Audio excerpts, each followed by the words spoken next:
Hello everybody, welcome back to Dark Souls 3. Wow, there we are, look at that.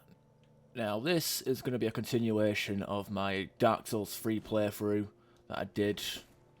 And granted, I haven't played this game properly in about a month. Like, I finished up the initial main game playthrough, rendered it out, scheduled upload it, and went on and played different games like War in the North, Outer Worlds, Bioshock,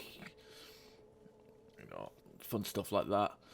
So yeah, I've taken a bit of a break. I am a bit rusty at this game. I did do run around the Archdragon Peaks to warm up, but we'll just take it as it comes because let's face it, I'm not very good at this game. I don't claim to be, and I'm even worse at the DLCs, and we're playing offline. Anyway, I've got a nice collection of weapons here. I've plus 10 my Murakumo, my Flamberge, and I've also maxed out my Old Wolf Curve Saw, which is also really good. So I've got a nice collection of weapons. Most of these are plus 9. I do have 3 Titanite slabs left, and we can get 2 more, or maybe 3 more from this DLC. So we'll juggle up around with the weapons and shields, and for the time being, I'm going to keep this armor set. It's nice, it's cool looking, and it gives us the a healthy 25 points. Anyway, let's just look at the stats that we're going to go into this. I'm level 99, that'll soon go up. With my ring attached, I've got 51 dex, but it's at 46. I'm going to actually try and get dexterity up to a flat 50, and then I'm going to start pumping up vitality, endurance, and vigor. My ring setup, I was going to go with a prisoner's chain, but whilst I was running around Archdragon Peak, that damage resistance, that drop, that damage absorption reduction is just, even though I've got more base health, base damage, actually I got the same stamina with these rings, but even though I got more health, I'm taking more damage, and therefore it's fucking me up a lot quicker. And the carry weight, it's a nice thing to have, but whatever. I think I've found a nice comfortable thing here. So you know what, I'm gonna start this first episode. I'm gonna be using the Old Wolf Curve Sword. Anyway, enough rambling and talking. Let's get on with it. Now, the first DLC is the Ashes of Ariandel. Ariandel, whatever. And we access that at the Cleansing Chapel. Now, you can do the DLCs in any order, but I'm going to do them in order of release.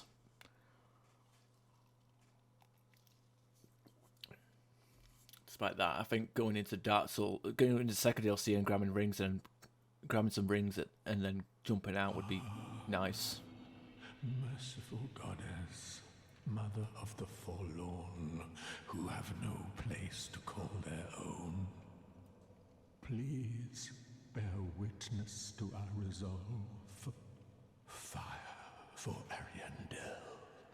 Fire for Ariandel. And the ash to kindle flame.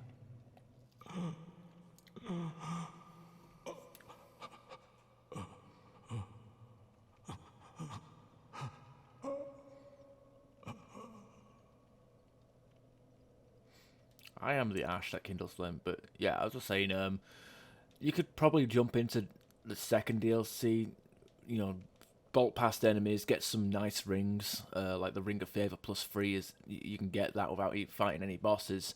But that's a bit cheesy, and it would kind of break the flow of the playthrough a little bit if I jump into an area early and then jump out. I want to do this in a cohesive manner. Take my time, take some care, and make this visually pleasurable, or something that's satisfying to watch and provides the information and care that I somewhat tried to put into the main game's playthrough that I just did. So, let's talk to this guy who's prostrating in front of the deacon's, like it's some sort of model of it's the model of a deacon with a deacon So the deep boss fight, like, so it's like, I guess it might be like a replica of Aldrich's tomb with like a woman crying behind it. Wait, you've the same scent as that woman. Then you must be an Ashen One. You must be. Oh, you don't know how long I've searched. Oh, oh,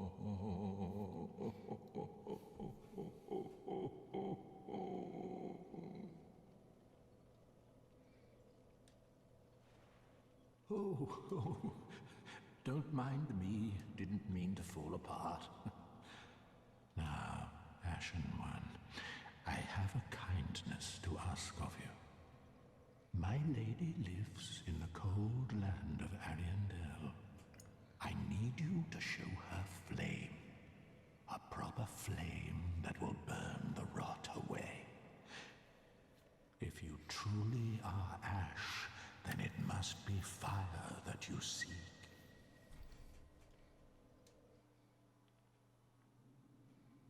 Ah, thank you. They of ash never fail.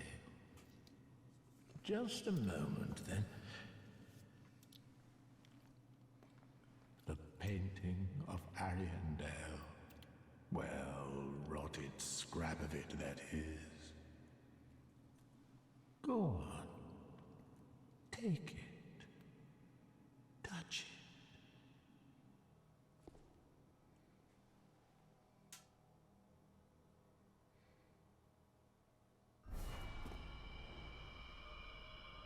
See, those chainmail textures look really crap up close.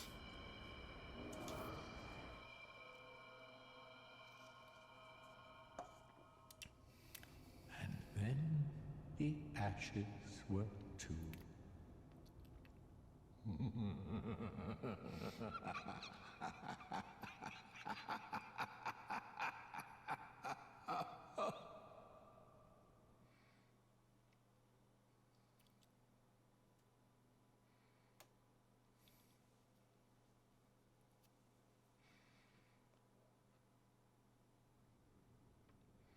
Just like that, we're inside this little hidey hole. So yeah, he refers to two ashes, one of them being me, the character in the game, not me, the person, and another, a woman, who we will meet later on in the DLC.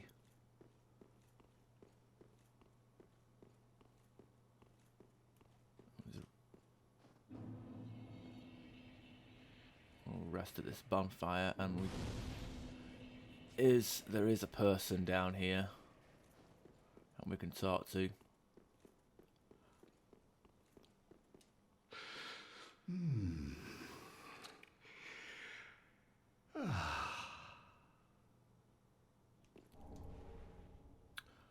Ryan Blue Moss Clump. Now, that it reduces frost buildup and cures frostbite status. Or status, depends what you say.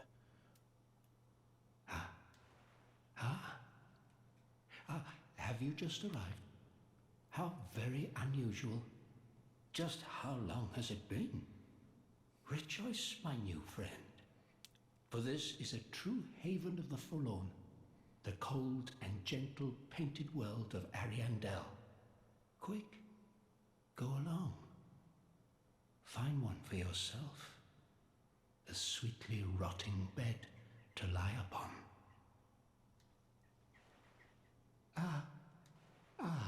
Yes, of course. You're no exception. We've all seen terrible things. But you're safe now. Let it ease your burden. Ariandel will make a fine home for you. So, go on ahead. Find one for yourself. A sweet... Quick, go along. Find one for yourself. A sweetly rotting bed to lie upon.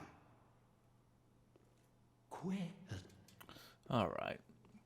So yeah, even though he looks kind of threatening, he's just harmless. He won't attack us. He'll talk to us. So we've been sent into this painted world, and yes, I did say painted world. It's very similar to Dark Souls 1. We've been sent in here to like get rid of this so-called rot, as they would say. What is the rot? Well, let's have a look. We'll find that out in all due time. We got some fucking Olympian over there throwing his javelins.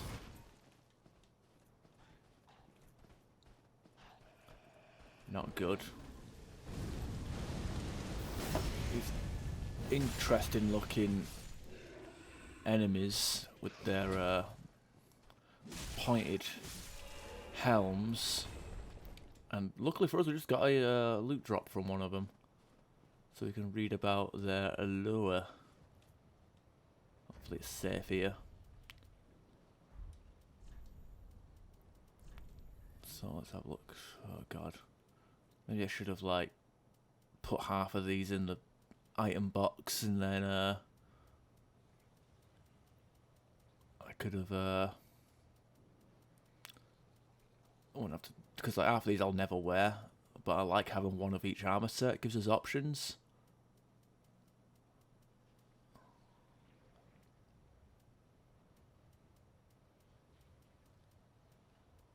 Okay, follower boots. This is what we just got.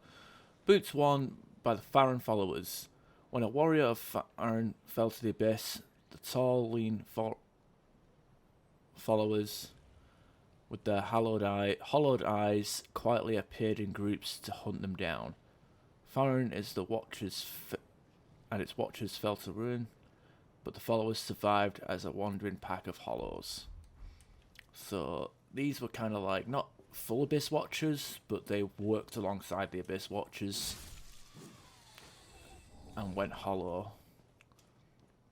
And I guess the whole theme of like the painted worlds, be it the Ariandel or the one from the first game, part of the gimmick of these painted worlds is people with no place to go and nothing left to live for. I mean, if they don't go hollow, that is, you know, they'll be drawn to the painted world. Or they might be hidden away into the painted world, like Priscilla.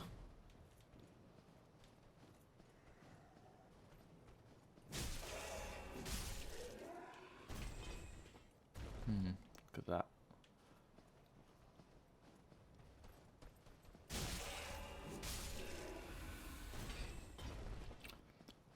So yeah, I will also, although I do have 3 Titanite slabs,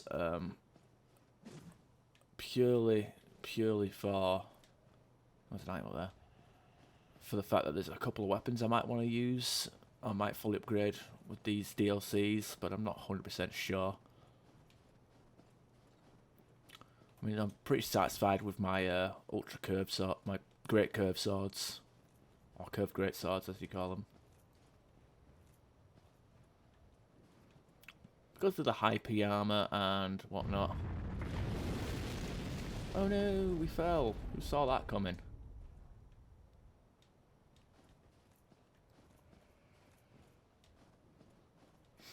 So yeah, this area can be pretty annoying. Just because if you're trying to just run through it, you can get fucked up by like wolves who have good damage, good speed. I think it's a common trait with a lot of enemies in this game is they have speed and damage. And it's about trying to. Oh shit! That tree's alive. I thought. Huh.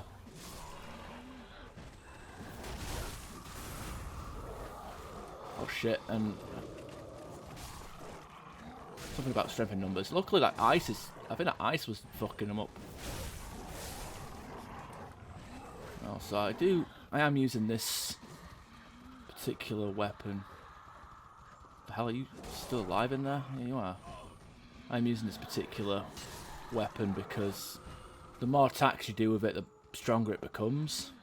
And also you get health back from it. Oh my god, this... do you think there's enough fucking...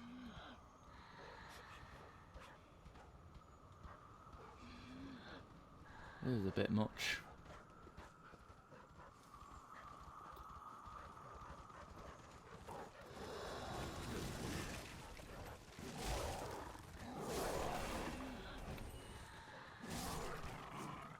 You do get health back, but it's don't know how many hits you have to take because it's different to how the Fahrenheit keep track of it. And look at these guys; these dogs are so like they don't teleport like, or maybe they do. Let's see if they teleport. They don't teleport like dogs, but these wolves can like really fuck up your shit. All right, I think you know what, I can ignore them.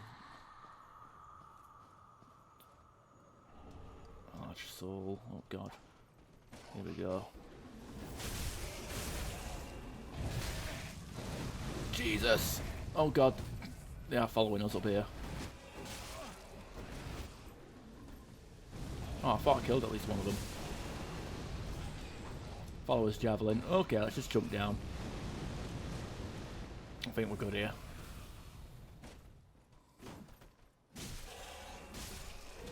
So yeah, we are getting our health back, but it is different. It doesn't work differently to the Fahrenheit rings. Oh, Fahrenheit rings? Is that what they call? No, not Fahrenheit eye rings. The Pontifi rings. Silly Ash. Silly Ash. So this is what happens when you don't play a game for a certain amount of time. You get your lore confused. Anyway, we did pick up a weapon. Follow a javelin. Light spear wielded by the Farron followers, balanced to allow for throwing. The followers attacking groups, surrounding the foes, shielding themselves and thrusting their spears at their foes. On a final command, they hurl their spears at their fallen foe to give off the retired warrior as an honourable send-off. Skill, hurl spear. Emulate the practice of the followers by throwing an illusory spear that assumes temporary form. You know what? We can use that. Or not, we can use it, but I'm not going to upgrade it. Let's just give it an example. How much damage does that do? How much does that... I mean, I don't know, it's a spear. Who gives a shit? But... it's pretty gimmicky. So if you're into that shit, into that kind of stuff...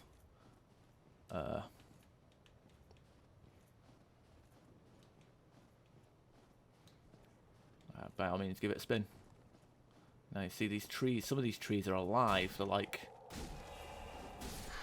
sentient, and they breathe ice, they have fire on their branches sometimes. They have the power of the elements on their side. Doesn't help that they're Mother Nature.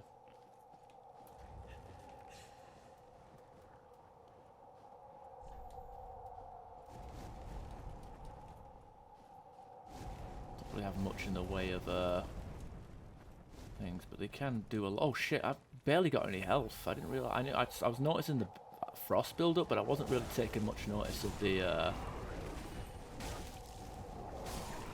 the actual damage. Okay, I thought let's just jump down.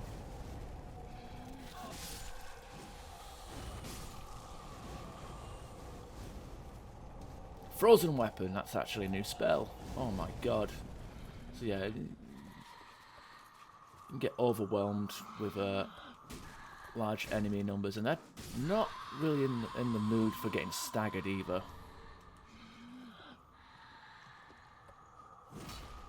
Okay, of course the one that I try and sneak up on isn't actually alive. You're alive, aren't you? Oh, Jesus.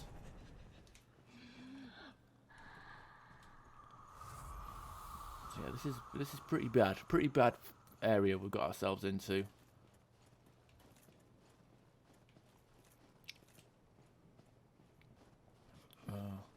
Can't get up there. So yeah, we just picked up a spell. I did put half my spells away so I could read this. So maybe, like I said, just do it with the armor.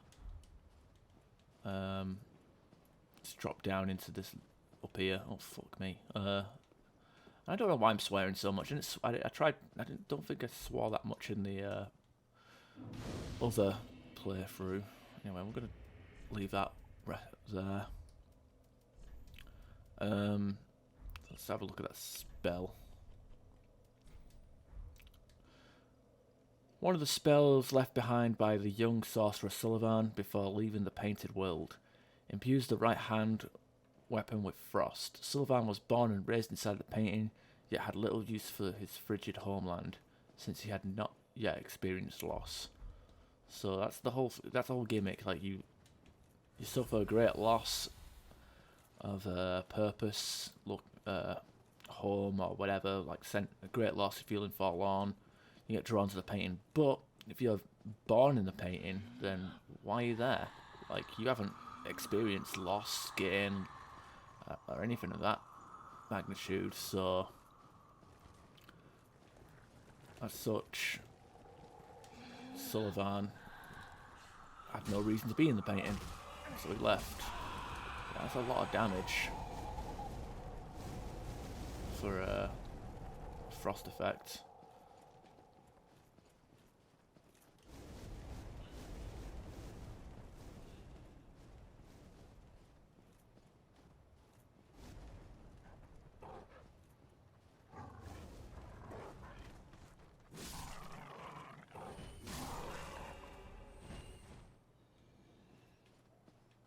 Bad, I guess. Not bad.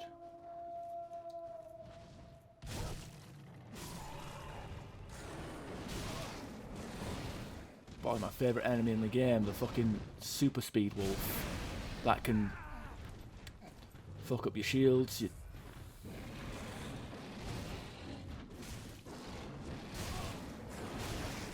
and your dodge is like irrelevant. So yeah, I don't enjoy fighting this wolf one bit. And he almost fell, god damn it, that would have been cheesy.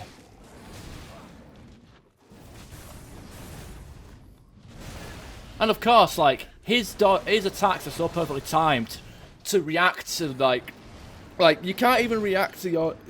I hate this game. I fucking hate these super fast enemies with the super high damage. Like, I dodge one attack, and whilst I'm in mid-roll, he's already got the follow-up to fucking kill me. The follow-up to damage me enough to kill me. That's how... And the developers thought, that's a fair challenge. You either take the first hit and get staggered and flung onto the floor, or you dodge the first hit, but then get caught mid-roll by a second hit. That's how enemies in Dark Souls 3 works. And people enjoy it. And people think it's a fair challenge. That's why people cheese that fucking wolf. I mean, we have to fight him later properly as like a boss.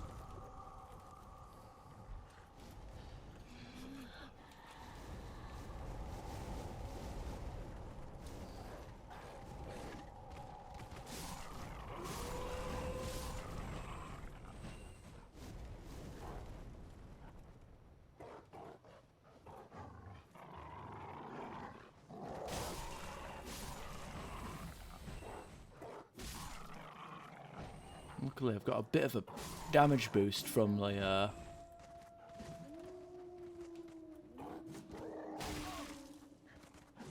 Fuck me, could you pixel miss any more?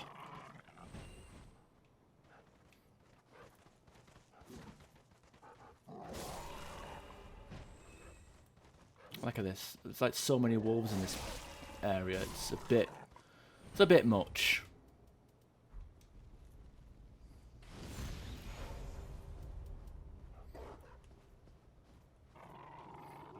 I mean, you could like run past all these, quit out, and get rid of the dogs. Or like reset the dog spawn, or the wolf spawn. I mean the wolves, they're not dogs.